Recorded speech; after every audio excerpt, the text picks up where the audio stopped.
শ্ৰদ্ধাৰ ৰমি শৰ্মা ডাঙৰীয়া আৰু আপোনালোকে ৰঘুপতি চালে নে বাৰু? ৰঘুপতি চালে নে সকলোৱে?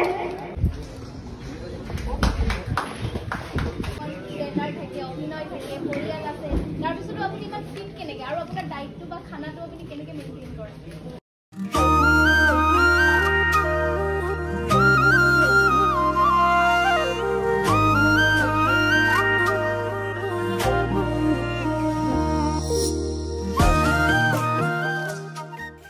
নমস্কাৰ, মই জংকি আপোনালোক সকলোকে স্বাগতম জনাইছোঁ।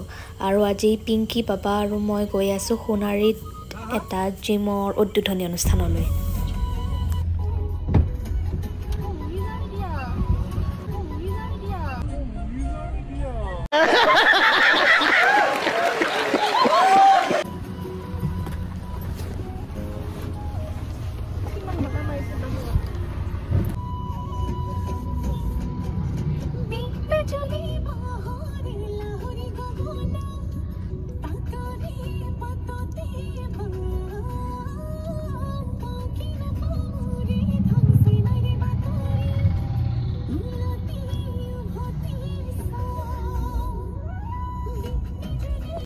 সোণাৰীবাসীয়ে জেগাটুকুৰা চিনিয়ে পাব। সোণাৰী কমাৰ্চ কলেজৰ সন্মুখতে আছে SD গ'ল্ড ফিটনেছ জিম।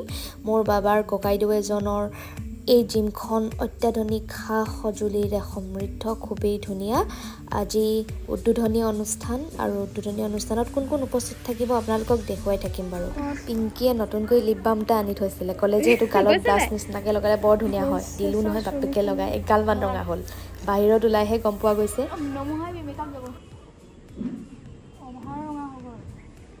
নিজে হ'ল, মই নাই কোৱা নহয়, পিছত হৈ যায়। মোৰ হ'ল নেকি তেনেকুৱা?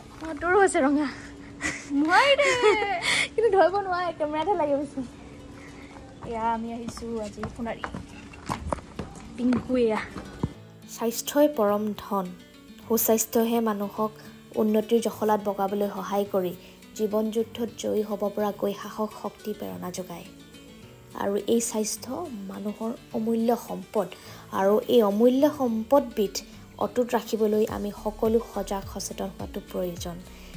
এইটো নহয় যে কেৱল জিমত গৈ এক্সাৰচাইজ কৰি আপোনাৰ স্বাস্থ্যটো ভালে ৰাখক। আপুনি ঘৰতে কৰক সৰু সুৰা এক্সাৰচাইজ, য়োগা কৰক। নিজৰ স্বাস্থ্যৰ প্ৰতি সদায় সজাগ আৰু সচেতন হোৱাটো অত্যন্ত জৰুৰী। আজিৰ আধুনিকতাৰ যুগত, প্ৰগতি আৰু পৰিৱৰ্তনৰ যুগত আমি এনেকৈ সোমাই গৈছোঁ যে আমি স্বাস্থ্যৰ প্ৰতি একেবাৰে অৱহেলা কৰোঁ। এষাৰ কথা আছে, স্বাস্থ্য ভালে থাকিলেহে মানুহৰ মন ভালে থাকে। আৰু কোন আছে দেখিছেনে? মই ভাবোঁ নাম কোৱাৰ কোনো প্ৰয়োজনেই নাই। আমাৰ মাজত উপস্থিত হৈছে আপোনালোক সকলোৰে পৰিচিত এগৰাকী বলিষ্ঠ অভিনেতা ৰবি শৰ্মা। আমি তেখেতৰ লগত কথা পাতিম। এয়া আমাৰ মাজত শ্ৰদ্ধাৰ ৰমি শৰ্মা ডাঙৰীয়া আৰু আপোনালোকে ৰঘুপতি চালে নে বাৰু? ৰঘুপতি চালে নে সকলোৱে?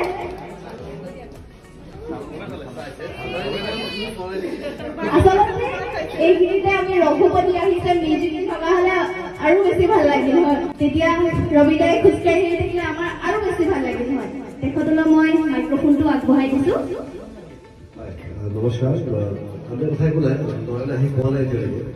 আপোনালোকে এনেই বহি আছে, মই বোলো আমি তাতকৈ কথা পাতি থাকিলে সময়টো ব্যৱহাৰ হ'ব বুলি ভাবিহে এই অনুষ্ঠানটো কৰিবলৈ দিলোঁ। দৰ্শকৰ লগত এটা বাৰ্তালাপ অনুষ্ঠান হৈছিল, তাৰে কিছু অংশ আপোনালোকক দেখুৱাম। থিয়েটাৰ মাত্ৰ পৰিয়ালৰ 70 ইয়াৰ্ছত আপোনাক মবিলিটি লাগিব। এতিয়া আমাৰ বয়সতো আমি এতিয়া মাছৰ কাৰণে ইমান চিন্তা নকৰোঁতো, আমি এতিয়া জইন বিলাকৰ কাৰণে চিন্তা কৰিবলগীয়া হৈছে।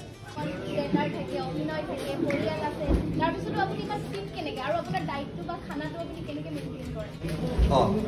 প্ৰথম কথা হৈছে, মই আজিলৈকে মোৰ এই জীৱনচোৱাত এটা বস্তু দেখিলোঁ, যি এনেই থাকে তাৰহে সময় নাথাকে, যি ব্যস্ত তাৰ কিন্তু সময় উলিয়াই দিওঁ, যেনেকৈ নহয়। গতিকে ফিটনেছটো মই কিছুমান জেগাত কিছুমান সময় মাইনাছ কৰি দিওঁ। এতিয়াতো মই থিয়েটাৰত আছোঁ, এতিয়া মই পৰিয়ালক সময় দিব নোৱাৰোঁ। কিন্তু ঘৰত যদি থাকোঁ তেতিয়াহ'লে মোৰ কাৰণে দিনটো 24 ঘণ্টাই কামৰ সময় নহয়। তাৰে 8 ঘণ্টা মই শুব লাগিব, ইমানখিনি সময় মোৰ খাওঁতে যাব। তাতে 1 ঘণ্টা মোৰ মা আৰু ফেমিলিৰ কাৰণে থাকিব। আধা ঘণ্টা যেনেকৈ অন কম্পালচৰি আমি বাথৰুম যাবই লাগিব, ঠিক তেনেকৈ 1 ঘণ্টা মোৰ জিমৰ কাৰণেও থাকে।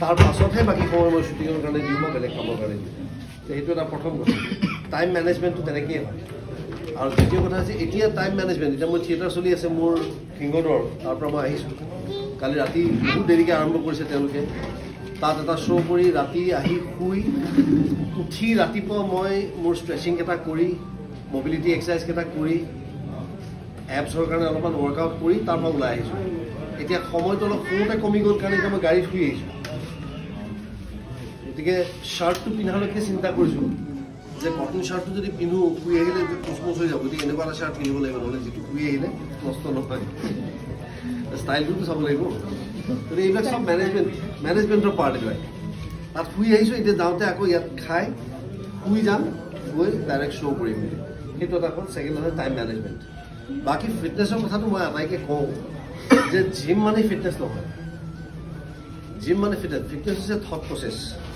চিন্তাটো কৰিব লাগিব মানুহক আমি যেতিয়াই কওঁ যাকেই কওঁ আজিলৈকে যে অলপমান স্বাস্থ্যটো ভাল কৰা জিম যাবলৈ জানা সময় নাই মই জিমৰ কথা কোৱাই নাই জিম ফিটনেছ নহয় জিম যায় এথলিট লেভেলত যিয়ে এক্সাৰচাইজ কৰিব যিয়ে এটা মাছল বিল্ডিং নিজৰ এটা টাৰ্গেট লয় যে মই মাছল বনাম বা খেলিম তেওঁলোকৰ কাৰণে জিম বঢ়িয়া বা মাছলটো মই ভালে ৰাখিবলৈ ধুনীয়া হৈ থাকিবলৈ ঠিক আছে মাছল নাই আৰু চেক নাই নাই স্মাৰকে তেখেতকো আমি উষ্ম আদৰণি জনাবলৈ অনুৰোধ জনাইছোঁ